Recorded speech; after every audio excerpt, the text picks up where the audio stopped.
இப்படிப்பட்ட அம்மனே இல்லைன்னா இவ்வளவு சக்தி வாய்ந்த சனங்கள் வருவாங்களா, கொஞ்சம் அப்படி கோடி மக்கள்கள் வருவாங்களா?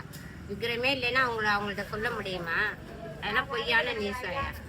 அப்புறம் வந்து இந்த கோவிலை சுற்றி நிறைய ப்ரோக்கர்ஸ்லாம் இருக்காங்க, அவங்க தான் அப்படி பண்றாங்க. அப்படியெல்லாம் யாருமே கிடையாது. 500 ரூபா 1000 ரூபா கொடுத்தாதான் சாமி பார்க்கணும். அப்படியெல்லாம் இல்லையா? 100 ரூபாய் டிக்கெட், ஃப்ரீ டிக்கெட். இரண்டு தான், இரண்டு மட்டும் தான். இது ரெண்டு மட்டும்தான், வேற எதுவுமே கிடையாது. இல்லைங்க, அப்படியெல்லாம் இல்லைங்க. ஃப்ரீயாக கூட பார்க்கலாம், ஃப்ரீயாக கூட போகலாம். 100 ரூபாய் தான், அவ்வளோலாம் இல்லைங்க. அந்த மாதிரிலாம் சொல்ல முடியாது. நாங்கள் ஃப்ரீயாக தான் போகிறோம், டெய்லி ஃப்ரீயாக பார்க்குறோம், ஃப்ரீயாக போகிறோம். அதெல்லாம் தப்பு.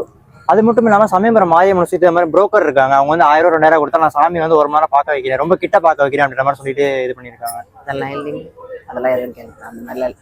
நாங்கள் தாராளமாக பார்க்குறோம். அம்மாவும் நல்லா தரிசனம் பண்ணுறோம். அம்மாவும் சக்தி வாய்ந்தவர், அதை ஒரு குறையும் சொல்லக்கூடாது. அது சொன்னது எனக்கு பாவம்.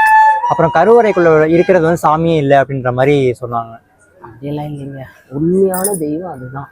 அதெல்லாம் ஒன்று சாமி. இது ஃப்ரீ தரிசனம், 100 ரூபாய் டிக்கெட்டு, அது ரெண்டு மட்டும்தான். பத்திரவங்க இங்கே யாருக்கும் எந்த தொந்தரவும் இல்லை, எல்லாமே ஃப்ரீ தான். கோயிலுக்கு போகிறது ஃப்ரீ, சாப்பாடு ஃப்ரீ, எல்லாம் எந்த பிரச்சனையும் யாருக்கும் எந்த பிரச்சனையும் இல்லை. லைனில் போகிறவங்களுக்கு பாலும் கோயிலில் எல்லா வருமானமும் இருக்குது, எந்த பிரச்சனையும் இல்லை. மக்களுக்கு எந்த தொந்தரவும் இல்லை. இந்த கருவறைக்குள்ள இருக்கிறது வந்து சாமியே கிடையாது. ஆயா சத்தியுள்ள சாமி, ஆயா மகமாயி, அந்த அம்மா ராணி மாதிரி. அந்த மாரி இந்த சக்தி உள்ளவகிட்ட வந்து யாராவது மோதனாங்க, ஒன்றுமே உயிரோட போக மாட்டோம் வீட்டுக்கு. நிச்சயமா இது நான் சொல்கிறேன், இது சத்தியமான வார்த்தை. தம்பி, நானும் உங்கள் வீடியோ வந்து நான் பார்த்தேன். உங்களோட ஆதங்கத்தை நீங்கள் தெரிவிச்சிருக்கீங்க.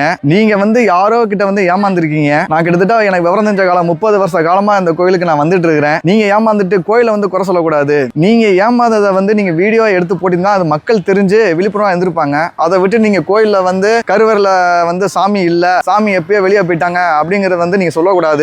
இது வந்து எங்களை மாதிரி தெய்வ பக்தியில் இருக்கவங்களுக்கு வந்து மன உளைச்சலை உண்டாக்குது தம்பி. ஆண்டாண்டு காலமாக வந்து இங்கே மாரியம்மனுக்கு வந்து அழகு குத்தி அக்னி சட்டி எடுத்து நேர்த்திக்கடன் நாங்கள் செலுத்திக்கிட்டு இருக்கிறோம். நீங்கள் கருவறையில் வந்து சாமியே இல்லை அப்படின்னு சொன்னது வந்து பெரும் மன உளைச்சல் ஆக்கிருச்சு.